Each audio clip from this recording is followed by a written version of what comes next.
Now for the biggest and the best. And last night it happened right here in the City of Lights. The Australia Day fireworks Skyshow above the Swan River was the biggest ever held in Australia. But as Ross Cameron reports, the organisers of the grand event say that show was just a dress rehearsal. So they plan to hold the greatest fireworks show on Earth here. Meantime to last night's spectacle and how it all happened.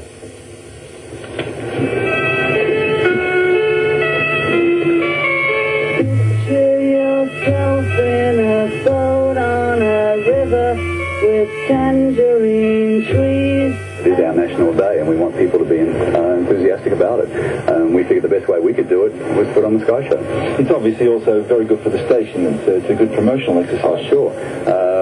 That wasn't the main reason for doing it. I know that sounds all very ethical and what have you, but it's the main reason was to make Australia Day stand out in Perth and give people a reason to come together.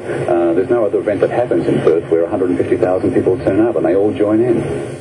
Gary Roberts used to be a DJ, but he talked his way into an executive position from where he talked the board of Australia's most successful FM radio station into staging Australia's most spectacular fireworks show as an Australia Day celebration. Putting the music together was quite an enormous task.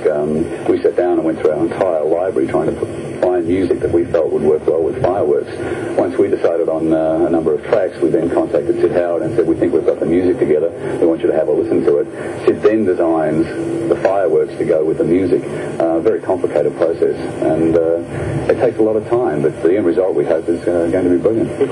It cost Radio 96 FM more than $100,000 to fly a six-man team in from Sydney to stage the show.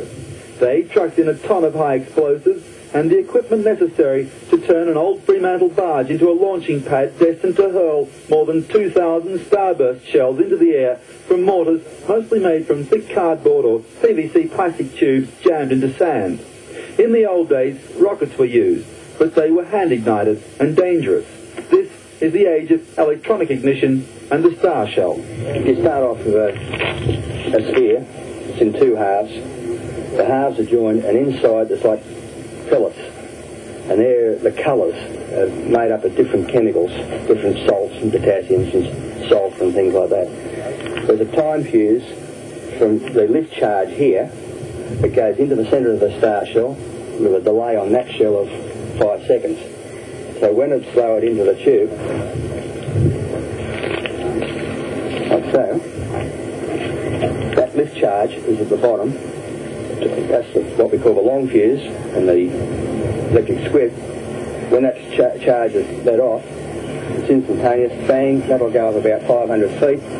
The fuse burns through with a delay, ignites another charge inside which blows the case apart and lights all the colours. So you've got over a ton of explosives on board. Surely it must be dangerous work. Well, there is danger, but the shell's it's already placed in the tube. They're all fused up, and there's only one place they're going to go, and that's up, we hope. Spectators started moving onto vantage points around the river 3 hours before the first star shell was due to be launched. Traffic police moved in as the crowd swelled to 150,000.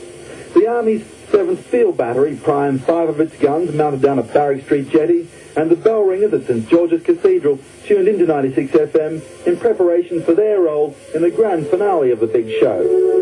Stand by, Perth. The sky's about to explode with the 96 FM stereo Skyshow.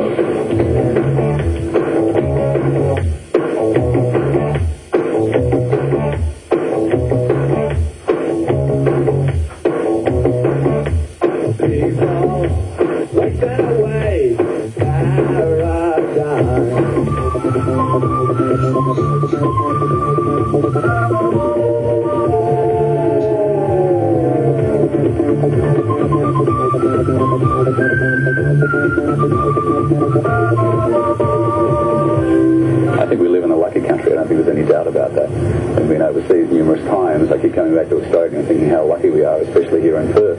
And I think most of us take that for granted. Hopefully by getting so many people together in one place, people will become closer. They'll care more about the country and understand what a great country we live in. Is the show going to get bigger and better as the years go on? Oh yeah, this show is a dress rehearsal for next year, which is the America's Cup year, and then the big one, which is the Bicentennial, and we're fully committed to do those shows.